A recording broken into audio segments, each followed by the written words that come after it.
रायगड जिल्ह्यात झालेल्या मुसळधार पावसामुळे माणगाव पुणे रस्ता जो आहे तो पूर्णपणे बंद करण्यात आलेला आहे आणि त्याचा फटका जो आहे तो स्थानिक व्यावसायिकांबरोबर पर्यटकाला बसताना दिसत आहे। सध्याची दृश्य आपण पाहता हा तामिनी मार्ग आहे आणि या ठिकाणी पाहिलं तर पावसामध्ये जे आहे ते मोठ्या प्रमाणात पर्यटकांची गर्दी असते, मात्र हा रस्ता पूर्णपणे बंद असल्या कारणाने आपण पाहतो या ठिकाणी सुखसुखाट पाहायला मिळतोय आणि याचा थेट परिणाम जो आहे तो व्यावसायिकांवर झालेला आहे। कुठलाही व्यवसाय या ठिकाणी चालू नसल्याने आर्थिक फटका जो आहे तो या इथल्या व्यावसायिकांना सहन करावा लागत आहे। या ठिकाणी आपण पाहिला तर कोणीही पर्यटक या रस्त्यावरून वरती असणाऱ्या धबधब्यावर जाऊ नये यासाठी पोलीस बंदोबस्त देखील मोठ्या प्रमाणात करण्यात आलेला आहे। आणि आपण पाहतोय की पावसाला सुरू झाल्याच्या नंतर मोठ्या प्रमाणात जे आहे तामिनी असेल, सिक्रेट पॉइंट असेल किंवा देवकुंड असेल या ठिकाणी हजारोच्या संख्येने पुणे मुंबईहून पर्यटक येत असतात।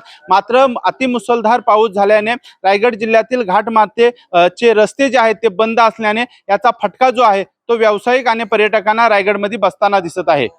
अजेश नाडकर, जय महाराष्ट्र न्यूज, रायगड।